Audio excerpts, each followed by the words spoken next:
like promised, we have Rameshchandra Mansukhani, Chairman at Man Industries, joining in with us in the studios today. Very good afternoon to you, sir. Thank you so much for joining in with us on Markets at Noon and at ET Now. And we're going to just talk about the big order win that you have. 1,300 crore order win coming in from the Middle East. What does this mean for the company? What is the value addition? By when can we start seeing the synergies? When we got this order, 1,300 crore from MENA region, which is value-added products, along with the coating and lot of other treatments. And this we have to start from May delivery, and which will be completed by 6-7 months after May. So we have to complete this order in this calendar year, in any case. Apart from this, we got some other order also last 2-3 weeks, which we already announced. The export orders roughly around 1,600 crore, and the domestic order we have the carry forward around 400 crore. So total order book be around 2,000 crore, which we have to complete in any case by October, November this year. Right. Yeah. So when we just talk about, sir, order wins and how things are moving, at least in the last 10 months, have you seen a difference towards getting more orders by Indians, getting more orders by companies over here? Do you believe that it is something where market share gains would happen in Indian manufacturing companies in steel, other spaces where China was dominating? Could that China plus one theme, you think that will help companies like you and others? Yes, it is going to help us. But currently we have 18,000 crore bid position.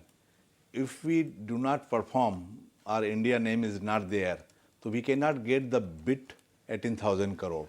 So thanks to this government and the last few years, better image and perception of the Indian companies, which is changing very fast worldwide, and we are getting opportunity to quote and bid, get the qualifications and win it and serve it.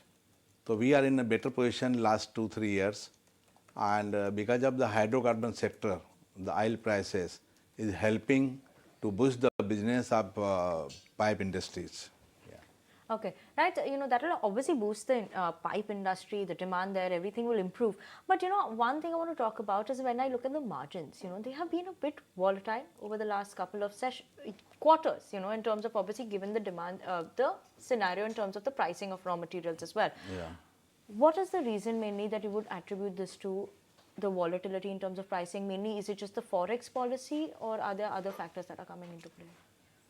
Actually, if you see the last few months, last 5-6 months, the steel prices are almost settling down, which is now the graph 2 years before was like this way, but now it's little bit going on.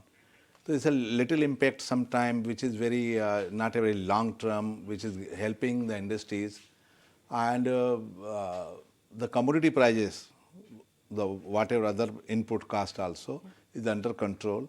So I hope the margin profit is going to improve in coming time, as we are estimating. Right. So one thing is, of course, as you are saying that prices are under control, but in the last 1 year, due to the geopolitical uncertainties, due to what things are happening, we are seeing that demand supply itself is becoming an issue. So if there is demand, there is no supply of raw material that you may get at whatever price you're ready to buy, but there is no supply.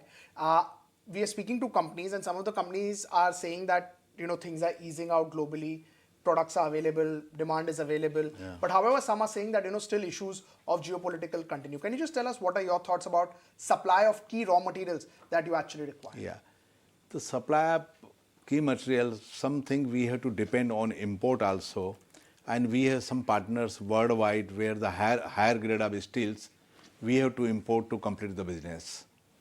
And I think so there is a easing out, which is actual, not a theoretical, and we are confident to complete the projects timely, as well as the profit margin is going to improve it, and supply chain management is re-established now, you can say. Right. So whatever the problem in COVID time we faced the problem, now is re-established. Right. Yeah. So just a last word, in October 21, we spoke to various steel companies, prices were at a high and they were very bullish. Since then, prices have come down, things have changed, margins have become volatile.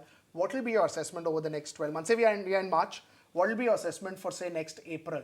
Do you think prices can become better, demand can become better from here on? How would you see that? The domestic demand of steel is improving, but not a production. And but the production, they have the capacity to improve it. And in my opinion, the worldwide, if you see the growth, the global growth of the steel consumption, it is not very handsome figure. That's why I don't think so the prices will go whatever historical gone last 2 years. So it will be settled down because growth is a minimal for this year as well people are considering next year also. Yeah. All right, sir. Okay. All Okay, right, thank sir. you so Okay, much, thank you. sir, for joining in with us this afternoon Thank in you. the studios coming here. It's a Thank pleasure you. having you in the show. Thank you Thank so you. much, sir. Thanks a lot. Thank you.